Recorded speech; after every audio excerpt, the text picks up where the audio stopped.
Hi, my name's Mike Morgan. I'm a director and founder of Whippet Digital, formerly High Profile Enterprises. We've been in the digital marketing game as an agency for the last 14 years, and I've been working in the digital space for several years before that as well. So we have a lot of experience in these areas, and that's basically what we offer through our services. And this is Paul Easton, and I'll let you say hi, introduce yourself, Paul. Yeah, so my name's Paul Easton. I've been in the digital space back more than 20 years now. I started off in Google ranking and have moved on to every area, including Google Ads and Facebook advertising as well as analytics is my strength and understanding how things work and how things connect together. Yeah, I live and breathe getting things right and getting improvement for clients. That's what my focus generally is. Yep, Paul is the general manager of Whippet Digital, and we've decided to make this video to help you to make the right decisions about your digital marketing efforts. We see a lot of mistakes being made out there through people making incorrect assumptions and through poor information, poor advice. So we want to make this really helpful for you. So we've chosen a few topics that we know are being badly served at the moment. And we hope that this is going to be really useful for you to be able to make some good decisions, or to at least seek the advice that you need to be able to deliver on what your business goals or organizational goals are. So we're going to start right at the high level, right at the top, and we're going to start off talking about what Google really wants. There's a lot of talk about hundreds of ranking factors and about schema and metadata and technical parts of websites, but that misses the point. The real point is how does Google work? What are they trying to achieve, and how do we actually fit in and give them what they really want? So over to you, Paul. Yeah, so Google has always wanted one thing. If you think about it, their goal is to sell advertising. And if people are not going to Google and getting the results that they want quickly, they'll go somewhere else. Google was not the first search engine around, but they were the one that came out and actually gave people what they were looking for. And so when we get into writing content for a website, it's real key to actually keep that in mind. We see mistakes in content where people are writing it and covering those ranking factors that Mike mentioned, that putting certain amount of words in certain places. That worked way back before the year 2000 maybe, but now Google's been around so long, they're so smart that it comes down to they want the reader or the person using the service to find what they're looking for as quick as possible and be pleased with what they find. If you simple look at, and Google does track this, if you go through and click on a listing and you get to the page and it's not what you're looking for, and you hit the back button pretty quickly, and Google's also tracking that, so they know that you're not finding what you're looking for, and consequently that website might not be as visible next time.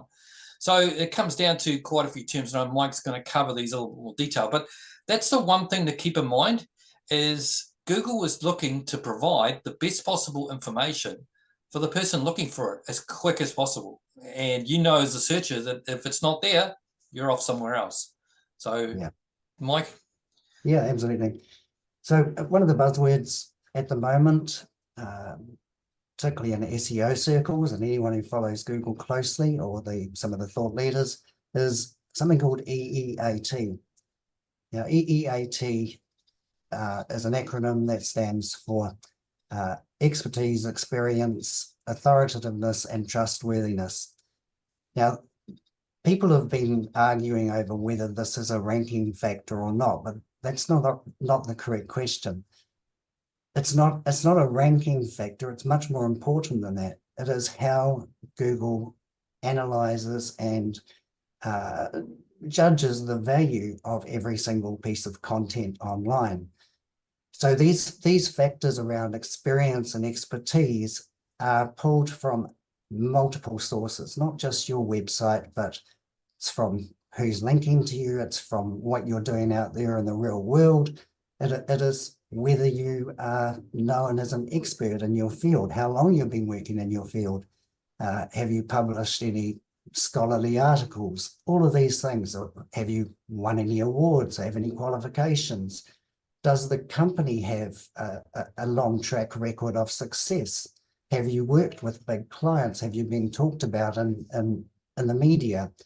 All of these things feed into EEAT. So it completely dispels the old SEO notion of, we'll just take this website, we'll build some backlinks, and we will optimize the metadata, because that's nonsense. That means nothing in today's environment. These are all things that are part of the big picture, but they aren't the big picture. So it's eliminating the tasks-based approach to SEO, and it's ushered in a much more holistic approach, which is really good, because it does get rid of a lot of, not all, but a lot of the fast results hacks that have been a feature of bad SEO in the past. More and more, we see these things succeeding for a very short period of time, and when they stop succeeding, they just plunge off a cliff. So you want to make sure that you stay away from any of these, long lists of, tags and everything else that someone says is what SEO is about, because it's about much more than that. It's your reputation. And that's why it's so hard for a startup or a new business to really get traction quickly on Google. It takes a lot of work, and it really involves the people that are involved with an organization or a business in order to drive that trust with Google, so it happens within months rather than years. So yeah, EEAT, it's at the center of everything.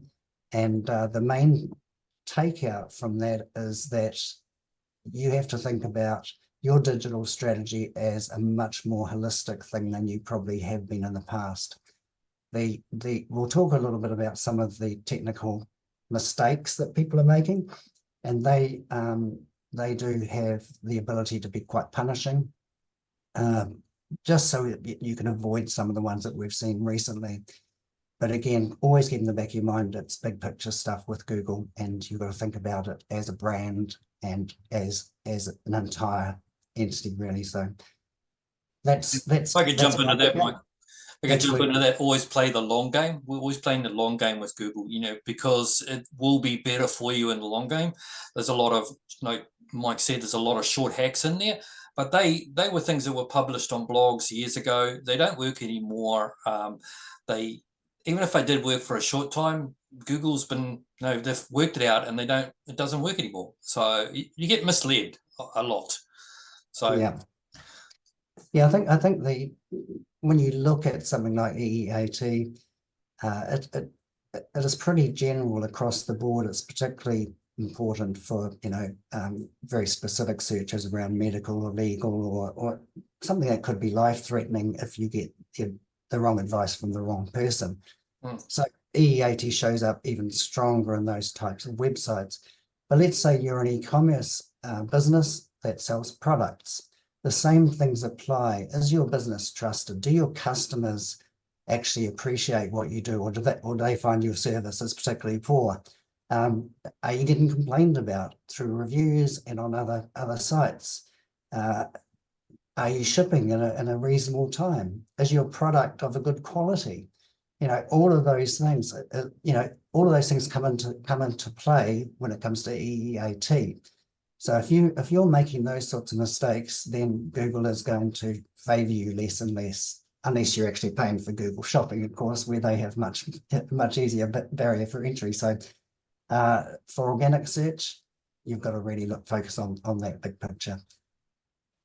Yeah, that's true. And hey, Mike, maybe we jump into a few challenges that we've seen. Like over the years in different agencies, different times, I've seen one, people migrating sites, or people rebuilding sites. And what they don't realize is the address or the pages that are on that site, they actually have authority.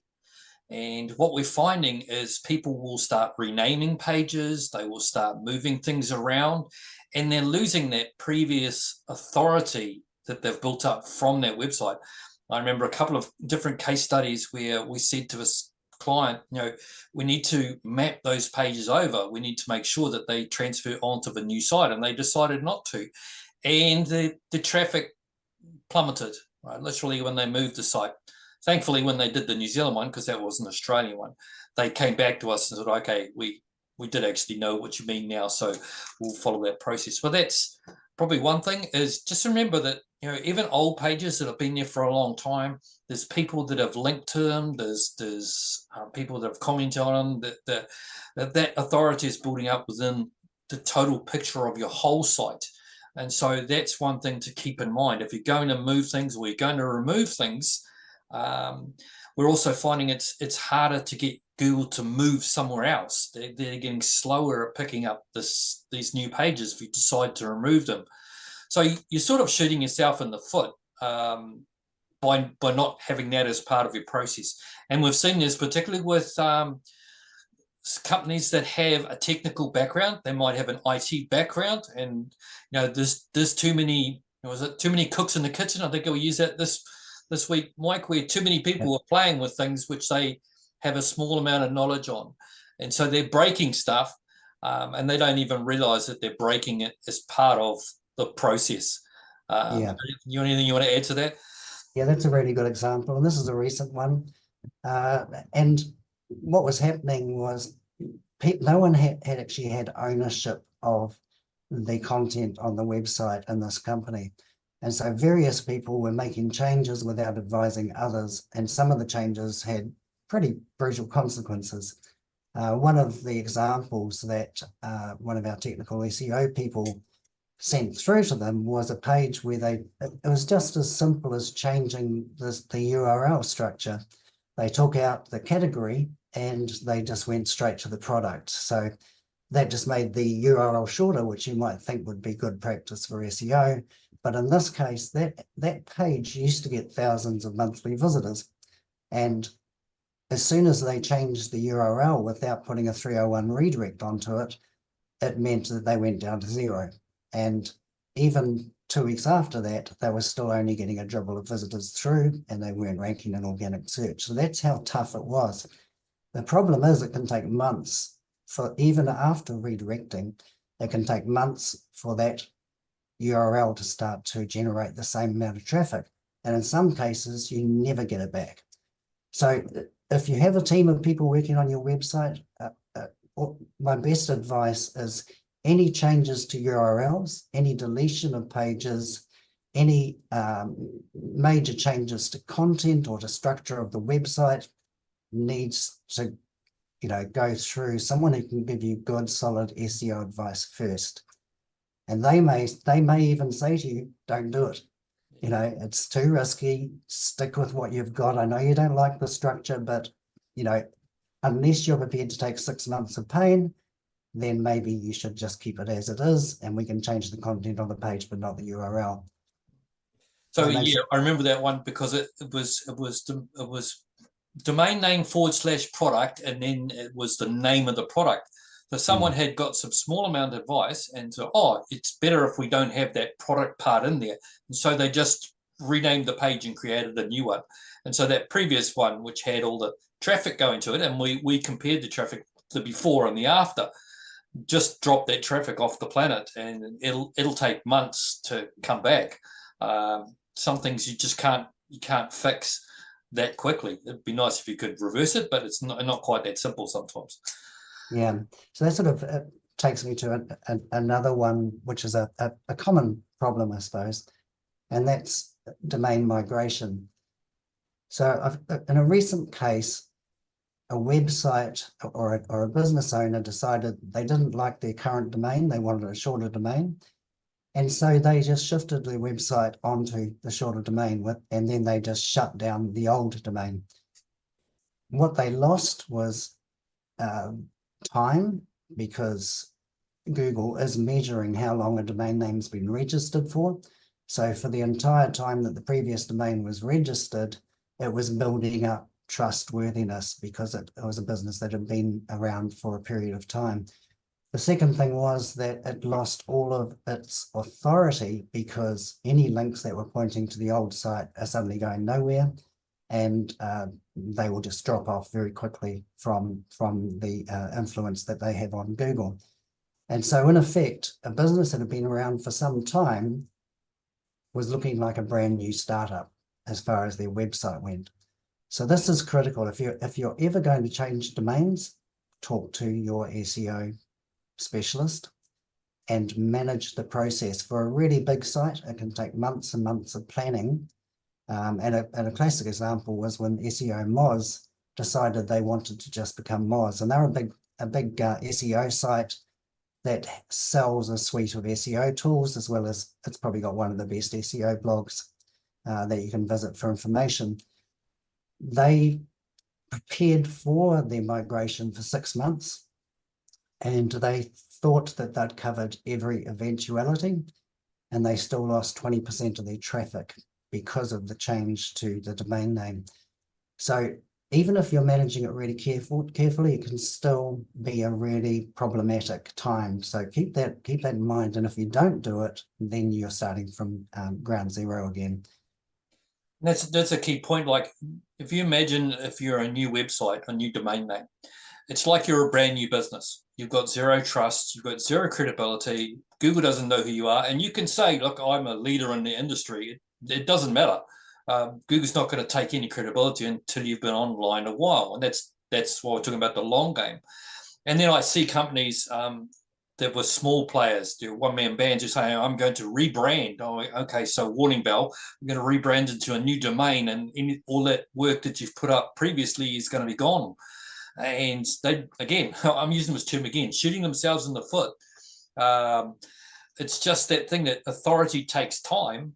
And when you're going to make those changes, you've got to plan for how that will happen and what that process will be. And there's actually a lot of work to, like Mike said with Moz, that a lot of work to move that over. Now, SEO is ranking in Google in the organic, and if things change, you've got to make sure that you move it over with it, or it's still value for Google. That's really the game. Absolutely. Yeah, I think that's a really important thing. A couple of other examples of, recent examples of problematic decision making. One was someone had got some advice from an SEO, I'll use the phrase expert, who wasn't really qualified to give the advice. And the advice was to buy a whole bunch of exact match domains that targeted the keywords they were after, and to build multiple websites on a really low quality platform. It's one that I'm really unfamiliar with. And when you go visit the websites, you can see why people don't use it very much. It's kind of a platform that IT people tend to like, but it's pretty awful when it comes to the web. So they created all these websites, and they put the keywords into each one of them. And 6 months later, a year later, they were wondering why they were getting absolutely no traffic to any of them. Number one, it's a poor decision because it doesn't work like that. If you're going to have multiple websites, each one of them has to build up that EEAT on an individual basis, has to attract its own links, has to create its own content, and has to have everything that Google is looking for to be an expert in that particular niche or keyword area. So what they basically did was, they thought it was a hack. It didn't work, and now it's our job to get all of these domains and the time that they've been live, and to carefully shift any small amount of accrued authority to their main domain name, and then to make their main domain a site that actually checks all the right boxes in a more holistic way. Spammy stuff like that may have worked, as Paul said, 10 or 15 years ago for a short period of time, but it is absolutely not the way to go now. There are lots of other things that people are doing around that the use of domains and so on, that are also poor. And risky too, but risky is probably the term I use. Yes, and that's the trouble with Google. As I've said earlier, it's if you make a mistake, it can be punishing. And if you rely on your website for leads or for sales or for promoting your services, just losing that visibility on Google for a period of months can be devastating for a business, and your sales. So this is really important, this stuff. And that will, that feeds kind of into things like the decision around what type of CMS you use and where you host your site. Those are also factors that figure into the big picture. As I said, with this particular business, they chose a really poor quality content management system, and that is picked up because the pages are incredibly slow to load. There's nothing really that works well about the site. That might look okay as far as the design and images go, but that technically they're really poor. So choose a CMS that you know is going to work well for Google, and some of the biggest platforms are, ones like WordPress, because it's easier for most people to use, and it does have most of those features that you're looking for.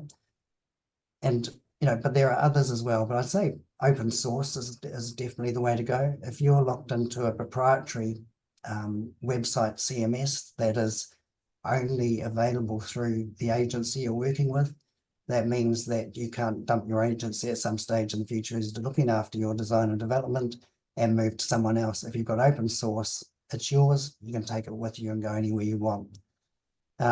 Anything else to add to that, Paul? Yeah, I think it's an important point. Is I see agencies coming out with these special platforms, and I see it as basically a marketing ploy. If you're using their platform, then you're stuck with them, and that it should be your business on where you want to go. Just to keep that in mind. Another thing that Mike mentioned was a thing called exact match domains. So that's an example. Let's say, for example, you own the domain ilovetoilets.co.nz, for example. Right? I seem to have toilets on the brain today. And you rank #1 for I love toilets. Now, I've seen agencies use this as an example of how well they rank, and they've got this exact name. The exact term they rank for is what they're sitting at #1.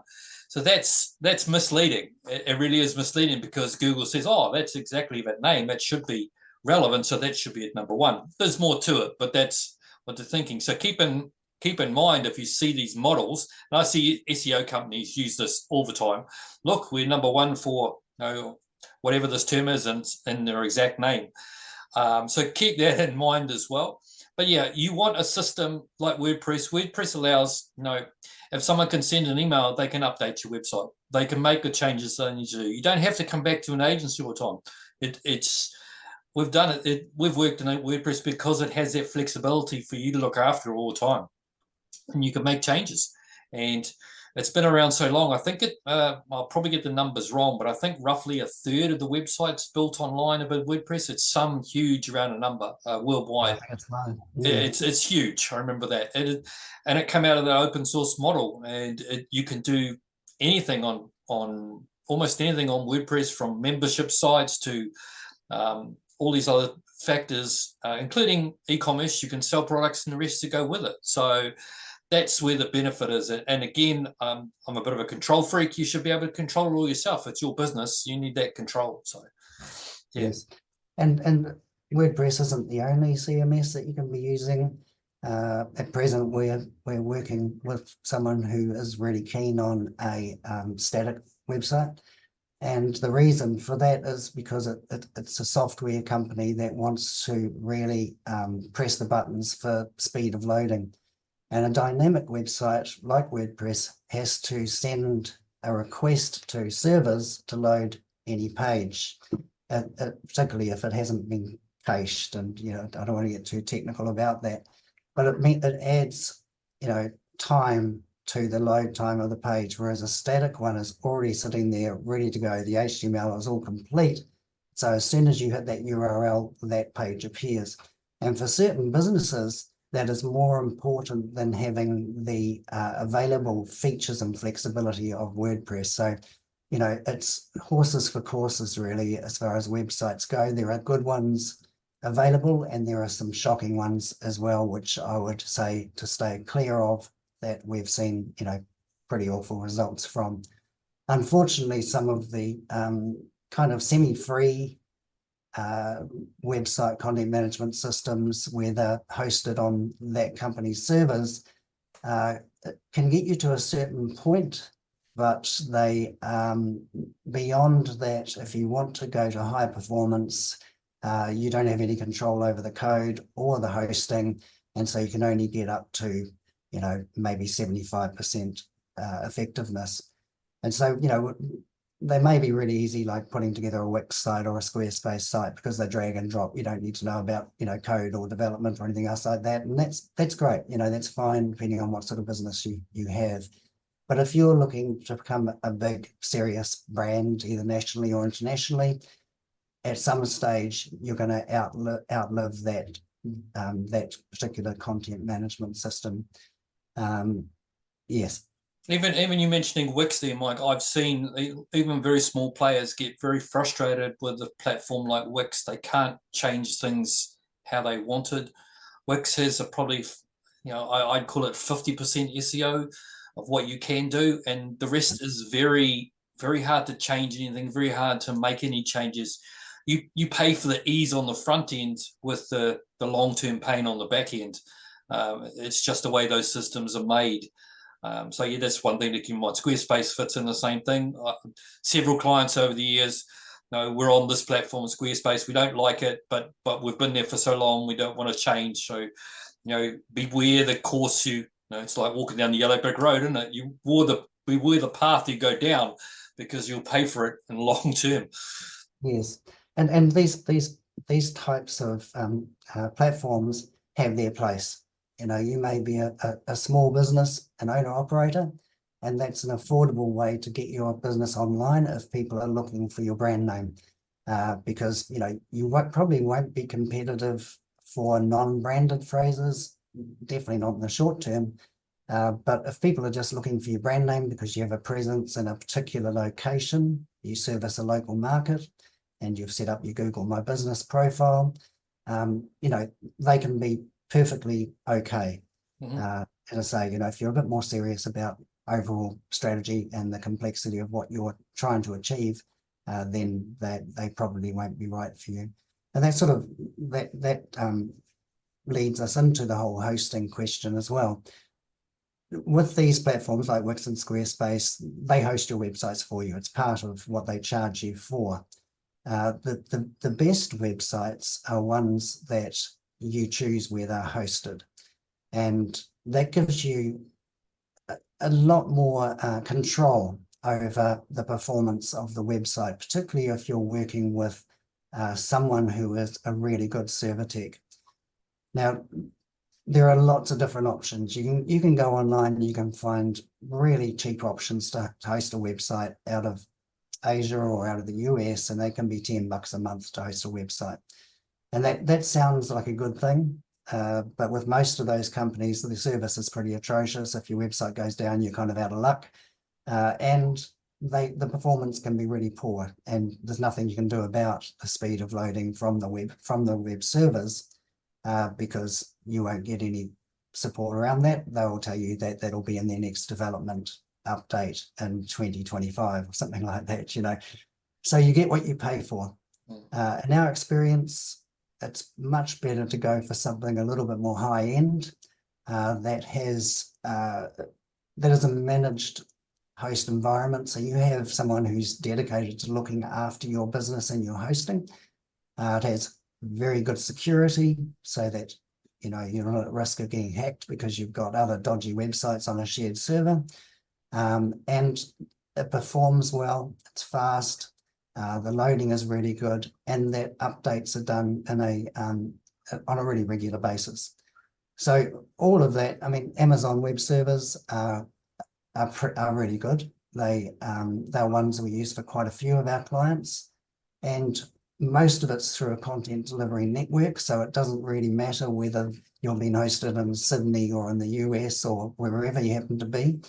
It doesn't mean that if you've got a UK business that it's going to load slower because the servers are in Sydney, because it's actually delivered through a global network, and that's one of the joys of this kind of system as well.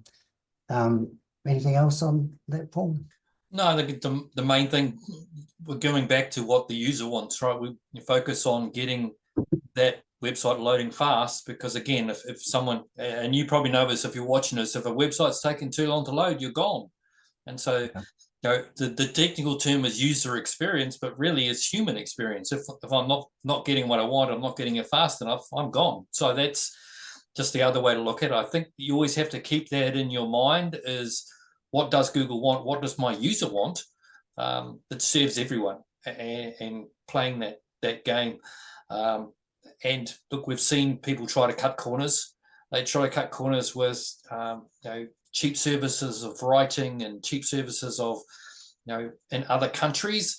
And generally, what happens is they go off and try to get this cheap service, and they come back 6 months later and saying, "Okay, maybe we shouldn't have outsourced this to someone else because it just didn't work out, or it's not working." And then we're a bit like the ambulance at the bottom of the cliff, aren't we, Mike? Sometimes trying to fix up the big problems. And that costs you more money again. So you cost you money to go the wrong direction, and it costs you money to fix it. So that's my 2 cents worth. Yeah, I mean, it's interesting that there was a recent example where a client wanted something that was quite high end, and it was going to take a lot of hours to do the work. And they went on to one of these sort of gig worker international sites, and they found someone to do the work for a ridiculous amount of money at $10 an hour. The alarm bell should be ringing that if someone says that this is a fairly complex SEO project and it's going to cost, a reasonable amount of money over a period of 6 months, and someone, puts their hand up on Fiverr or Upwork and says, "Hey, I can do that for $200 US," immediately you should be suspicious about how they can do that for $200. And in this particular case, this person had a list of what they were offering, and almost half of this list was nonsense that didn't mean anything in its context. They were talking about LSI, latent semantic indexing, in their research for writing descriptions, which is kind of like cracking a nut with a sledgehammer.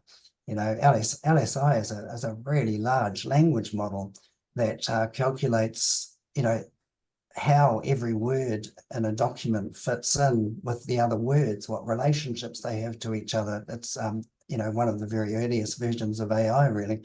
And to say you're going to be using LSI for a simple task like writing a description is just, as I said, it's just nonsense.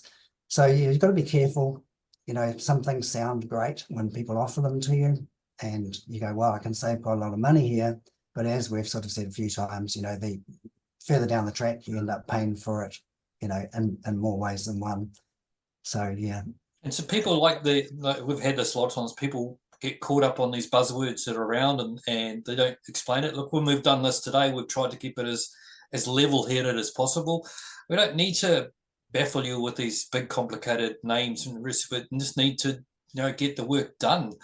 And some of this technical stuff, we've been doing it for, and been in, a lot of techies get lost in these words, and really it's a matter of keeping to the purpose of what the business wants and keeping that in mind. I think some techies, particularly, I've been on Google Ads calls at different times, and the techie was explaining what was going on, and I was sitting on the other end of the call going, so she said this, and that actually means this.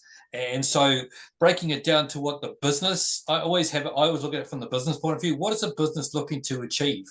What do they want to grow? And the technical points don't matter. It's matter with those analytics and numbers. Are they getting what they expected? Are they being promised something? Sometimes, and this is a big one, Mike, people are promising, page 1 of Google in 6 months, and it just isn't possible. Or you're ranking for something which no one searches for. So those things are around. I'm not going to go back to my toilets example again, so you're safe, Mike. So ranking for something which no one searches for is great for ego, but it is very good for the business. So yes, I saw one at one stage where a fairly dubious company was building low quality websites and said they guaranteed that you'd be #1 on Google. for the targeted phrase. And the example that they used was jeweler in Invercargill or something like that, very small town, and only one jeweler in town.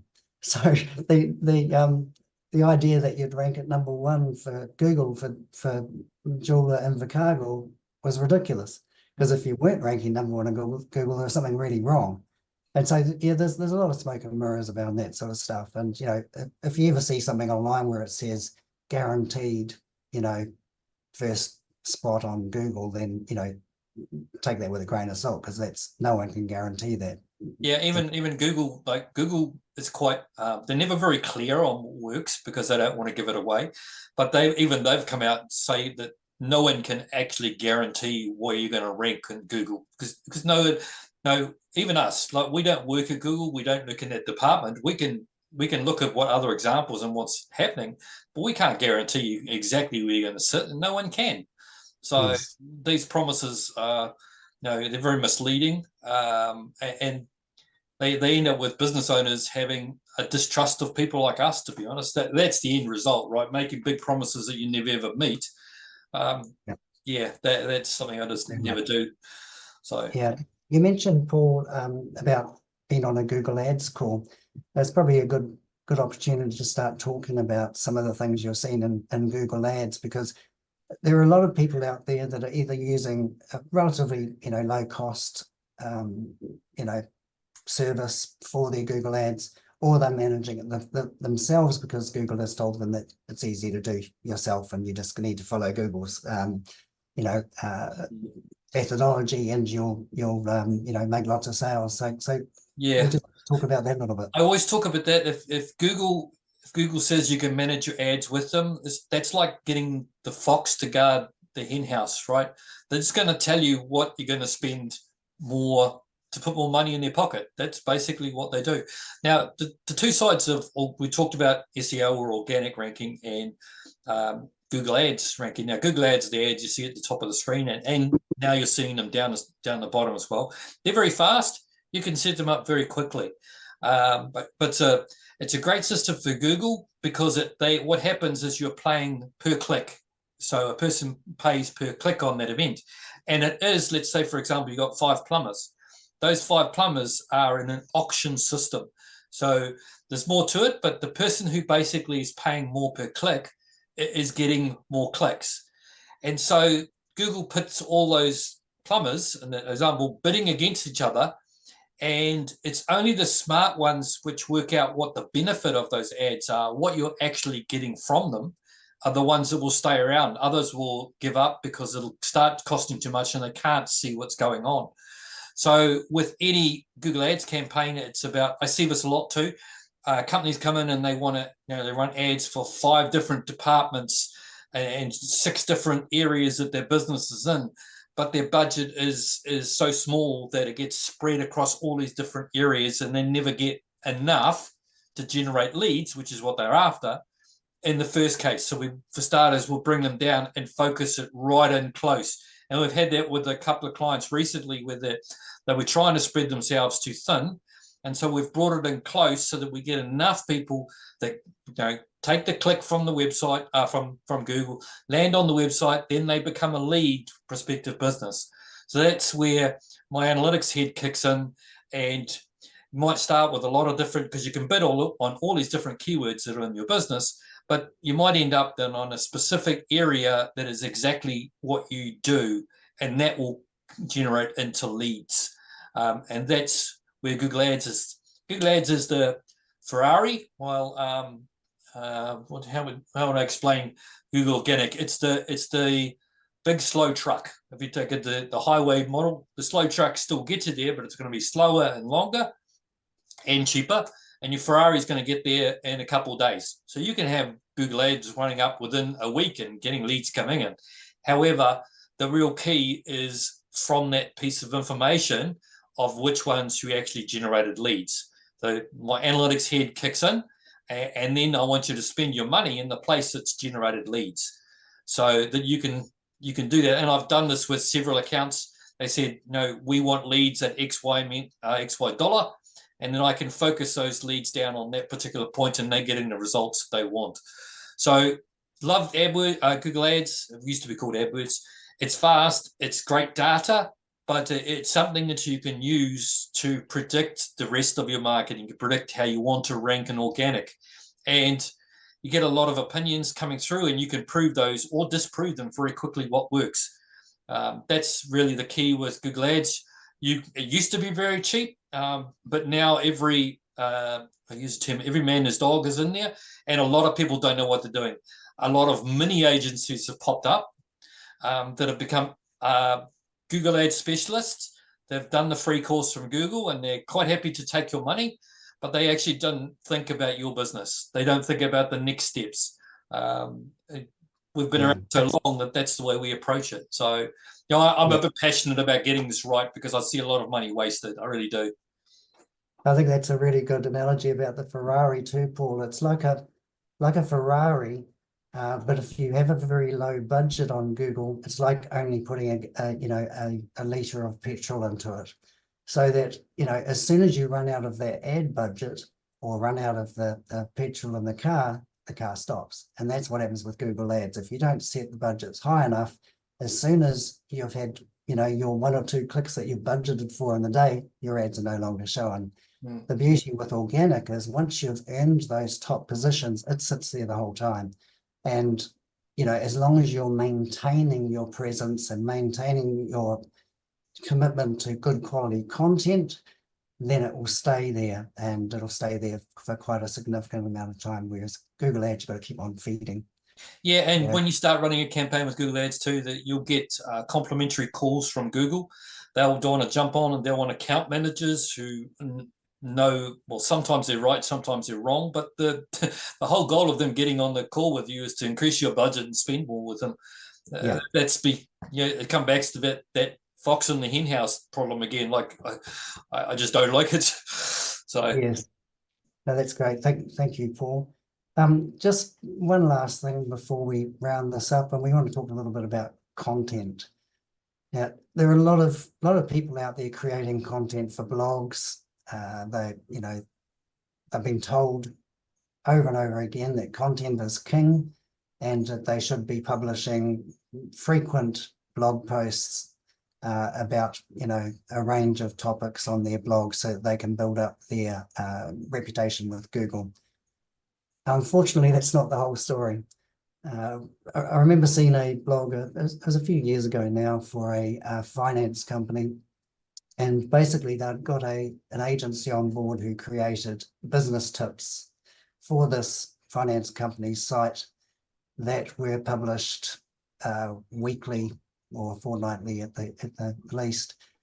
And these posts were 300 or 400 words of stuff that you could find anywhere else on the web, and from much better quality sites with more authority and much more comprehensive answers.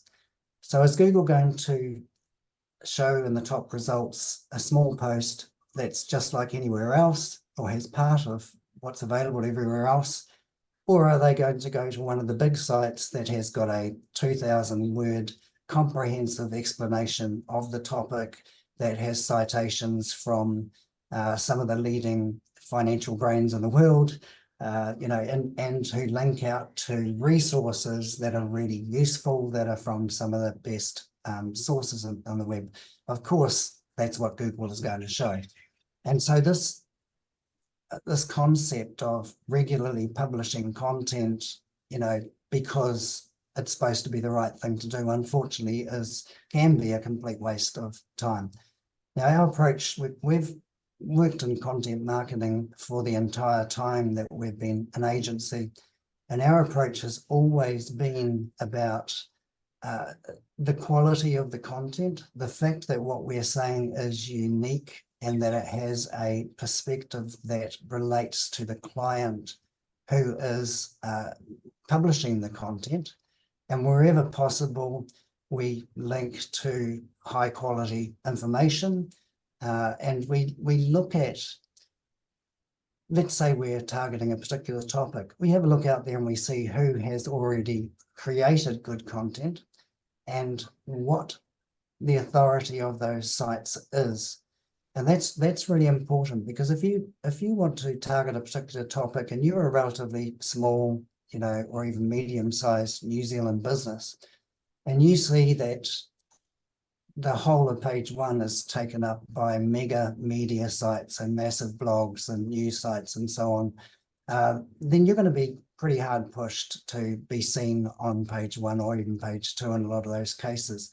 So you have to choose your battles. That's maybe not a topic that you need to look at. And so maybe you need to look at something that's slightly different, a different take on that. And you add your own perspective that's going to really help your customers or your potential clients to get an understanding from that topic. And this is different with every piece. We've looked at some with this competitive analysis side of things, and we've seen that the top couple of sites are actually pretty big. The content is good quality, and it's won those positions for a reason. And in one case, I can share with you, this particular client also had a big international reputation. So, they were known around the world for this particular topic, but they weren't ranking for it. And so we already had the authority with the website and the trustworthiness. So we just had to create the right content. And in this case, it became a definitive guide basically to this topic. Two of their key consultants spent 3 months writing a 10,000 word piece that covered every possible aspect of the topic. And when we published that, we went through quite a comprehensive promotion strategy through social media, organic and paid. And we got it out through newsletters, and we did a whole lot of other stuff just so we got it in front of people. And within 6 weeks, we were sitting at number one. And it also earned the much,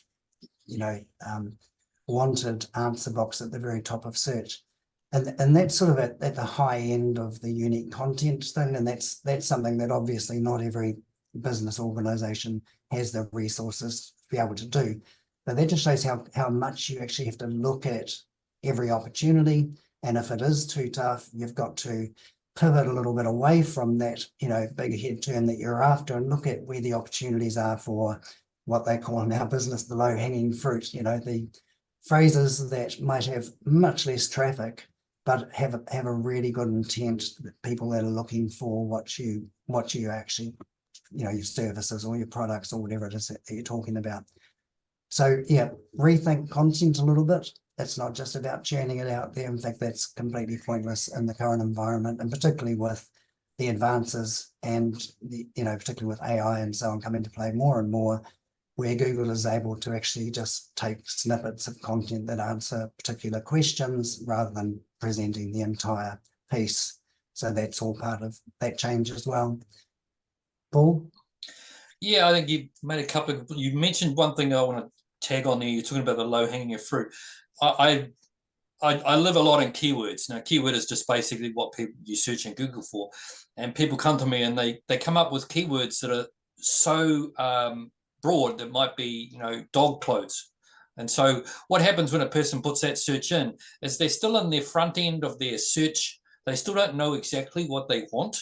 And though a person might start at dog clothes and it might be super competitive, that person still hasn't decided what they wanted. It's when they take the next step, when they realize what their intent actually is, and it's buy dog clothes online, that they actually are then further down the process of becoming a customer.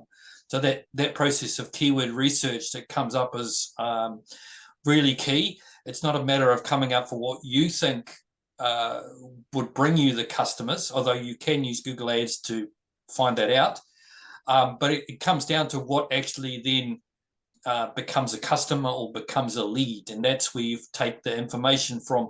This is my best practice, is you take the information from Google Ads, done correctly, then you feed that back into how you would run your organic, how you would run your content, and how you run all those things together as a sort of a comprehensive strategy, knowing you've got success in mind before you even start because you've proven it.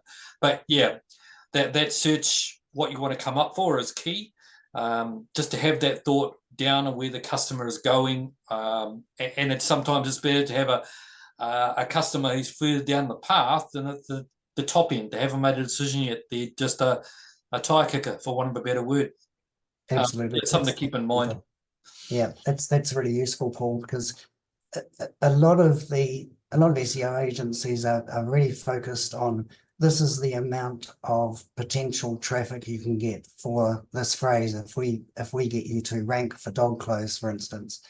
But let's say, just to continue the analogy, your business makes a particular type of dog clothing, so let's say dog raincoats, and you're based in New Zealand.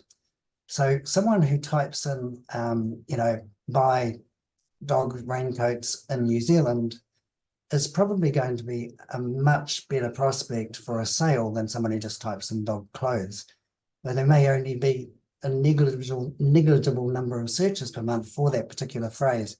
But what you have to remember is that Google approaches content from a range of angles. And so if you're ranking for, dog raincoats in New Zealand, you're also ranking for dog raincoats online. You're also ranking for buy dog raincoats. You're also ranking for, a range of other variations of that phrase. And they might only have 5 searches a month each, but by the time you get 20 or 30 phrases, you're starting to look at some pretty reasonable sort of organic traffic over time. So again, you've got to look at keywords as what they call clusters, really, more than anything. So all of these related keywords can drive business to your website. So yeah, that low-hanging fruit, it can be, in fact, in most cases, a lot more valuable than the big head terms that a lot of SEO agencies are trying desperately to compete for, because they can send you a report saying that we got 1,000 visitors to your website. And what we ask is, yes, but how many people actually bought? What's the business result of all this traffic? Is it just vanity? And I think that's a pretty key question in our business. Is, sure, we might have got 10 visitors to your site, but a good percentage of them actually really wanted what you're selling. So that's a much more a much better business approach than the whole sheer volume side of things. That volume for ego, that I've come across it a few times.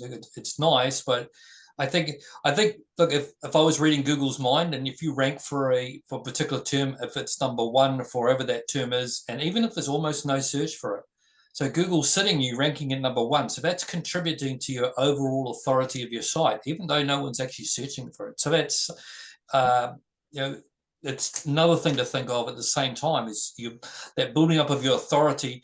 And we talk about authority a lot here. It's because the more authoritative your site, the more keywords you can rank for. That simple fact is you will pick up a whole lot of others which you never ever thought you could, or even existed, or even data says was around. Because remember, all of the data we're bringing up here comes out of the US. So it's always, I always use it as a guide. The numbers that you can get out a guide, because I honestly believe that the numbers in New Zealand are totally different, because we are not pulling that data from the US. The actual data that we work for from website visits is different. So, yes. But all those things contribute together for the strength of your site. And again, we're playing the long game here. The stronger your site, the more you can do, the more content has a bigger difference, because you've got a stronger, more authoritative site. And everyone could see this with every time someone puts an article up on stuff.co.nz, right? It pops up there. And that's because of the strength of the site. So you should be aiming to strengthen your site as well. So yeah, that's my end of it. I think we're almost there, aren't we, Mike?